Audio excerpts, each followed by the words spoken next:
So ayan guys, mega love shout out. Good morning and good evening po sa ating lahat. So ayan, tuloy-tuloy na po tayo guys. At muli, sama-sama po tayo sa isa na namang talakayan, sa isa na namang topic na atin nga pong bibigyang reaksyon. Isa sa mga video ni Daddy Frankie, ito nga po yung istorya ng buhay ni Kuya Oliver. Isa sa mga tinutulungan ni Daddy Frankie. At medyo naiintriga nga po ako sa karakter ni Ate Anching kung saan nga po porsigido po siya sa kanyang mga hangarin. Yung pansarili lang ba? Isa sa mga kapatid nga po ni Kuya Oliver. Pero bago yan, syempre mega love shoutout po muna. Unang-una kay Daddy Frankie, sa buong staff ni Daddy Frankie at sa mga supporters at sponsor na patuloy pong sumusuporta. At syempre ang kanyang may bahay, si Nanay Rochelle. So ayan, sa bawat upload nga po ng mga video ni Daddy Frankie, patuloy po nating suportahan. So yan guys, pag-usapan na po natin at wag nang patagalin ang ating topic, usapang yero. At ito nga pong si Ate Ansing,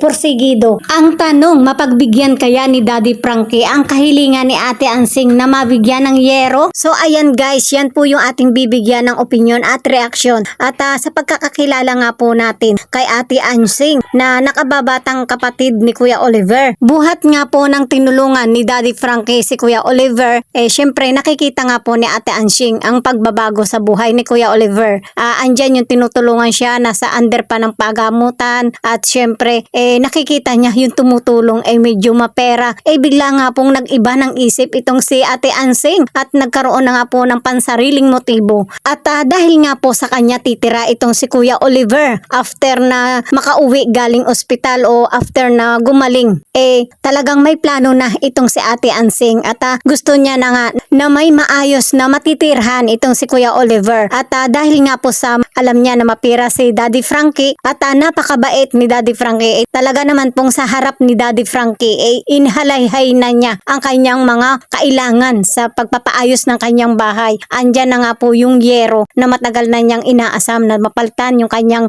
bubong ng bahay. Kumbaga guys, nakikita po natin kay Ate Ansing sa pagkakataong ito parang hindi niya priority na makita si Kuya Oliver na maging maganda ang kalagayan. Mas priority pa niya yung kanyang pansariling pangangailangan, di ba? At ang nakakatuwa nito guys, kapag humihingi siya kay Daddy Frankie, talagang paawa effect, talagang namimilit yung wala bang pakundangan kung magsabi siya ng kanyang kailangan. At hindi nga po iniisip ni Ate Ansing kung ito nga ba ay kapaki-pakinabang na kaagad-agad. At napapansin nyo guys, kapag nagsasabi na itong si Ate Ansing kay Daddy Frankie, talagang pinagpapawisan itong si Daddy Frankie nga po. At hindi nga po ito napapansin o nararamdaman ni Ate Ansing kung ano ang ibig sabihin, di ba? So ibig sabihin po nito sa ngayon, lalo na nga po kay Ate Ansing. Ate Ansing, mas priority po natin sa ngayon yung kalagayan ni Kuya Oliver, na mas gustuhin po natin na talagang mapaayos siya, maging maganda na ang kalagayan. At at syempre yung mga bagay na gusto ni Ate Ansing, gusto niyang mabili, gusto niyang mangyari, napakabait naman po talaga ni Daddy Frankie pagdating sa mga bagay na yan. Talagang hindi naman po talaga mahihindian itong si Ate Ansing. Pero siguro ito nga po ay nasa tamang panahon. At yung yerong yan ni Ate Ansing talagang iisang tabi na muna. At pagdating ng oras na magiging maayos na ang lahat, nakikita na ni Daddy Frankie na magiging maayos na itong si Kuya Oliver, hindi magdadalawang isip na bilhan ni Daddy Frankie si Ate Ansing, di ba? At syempre bilang mensahe po natin kay Ate Ansing, payo po natin, sana sa pagkakataon nga pong ito mas priority po natin itong kalagayan ng inyong kapatid na si Kuya Oliver. Kung ano man po yung ipinakikita ni Daddy Frankie, mas higit pa doon yung ipakita nyo na mas priority nyo rin po ang kapakanan ni Kuya Oliver. Kumbaga nakikita ni Daddy Frankie yung interest nyo na talagang gusto nyong mapagaling, mapabuti at maging mapaayos ang kalagayan ni Kuya Oliver. So ayan guys, inuulit nga po natin kung mapapagbigyan ba ni Daddy Frankie ang kagustuhan ni Ate Ansing na makabili ng yero. Guys, ang kabuuang kasagutan nga po nito masasagot po sa mga susunod na upload ni Daddy Frankie patungkol nga po dito sa kahilingan ni Ate Ansing. Pero para sa akin guys, wala pong imposible pagdating kay Daddy Frankie. Batid naman po natin na talagang ito po yung misyon ni Daddy Frankie ang makatulong, di ba? Pero Pero malay natin guys, sa kakulitan nga po ni Ate Anshing na mapagbigyan siya sa kanyang kahilingan, maawa na agad itong si Daddy Frankie at mapagbigyan na sa kanyang kagustuhan. Pero syempre, mas priority nga po ni Daddy Frankie ang mapaayos ang kalagayan ni Kuya Oliver. So ayan guys, may video clip po tayo mula kay Daddy Frankie. Ito nga po yung pangyayari, yung kaganapan na pagpupursige ni Ate Ansing na makahingi ng pambili ng yero kay Daddy Frankie. At ito nga po yung pagpunta niya sa bahay ni Daddy Frankie at napagkamalan pa nga po ni Ate Ansing na nagtatago itong si Daddy Frankie. Pero ang totoo po niyan ay talagang wala po doon si Daddy Frankie. So ito nga po ang kaganapan, ang pagpupursige nga po ni Ate Ansing na makita itong si Daddy Frankie para makahingi nga po ng kanyang pambili ng yero. Guys, medyo late upload po ito pero para sa akin po mas mahalaga po dito mabigyan po natin ng kaunting reaksyon ang magandang katangian nga po ni Ate Ansing. So guys, hiram po muna tayo ng maikling video clip mula po kay Daddy Frankie. At syempre po, ang kabuuang video pong ito ay mapapanood nyo po mismo sa channel ni Daddy Frankie. So panoorin po natin guys bilang support po natin kay Daddy Frankie. So ayan, credit to the owner of this video, Daddy Frankie. Pero ano talaga sadya mo? Yun nga, magbabagong taon na siyempre. Gusto ko naman mapalitan na yung year ko kasi nga buta. Di ba napalitan na dati? O yung kalahati noon, yun nga yung kusina ngayon, saka yung kainan namin. So yun ang sadya mo. Oo. Ngayon, kaya pumunta ka. Oo Hindi mo talaga pinahinga si Daddy Frankie Sinunod-sunod mo.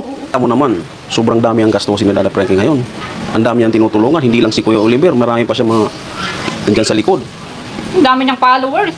8.2 na followers niya. Like pa niya Encantadia. Hindi naman yun ang basihan Encantadia. Hindi naman yun ang basihan.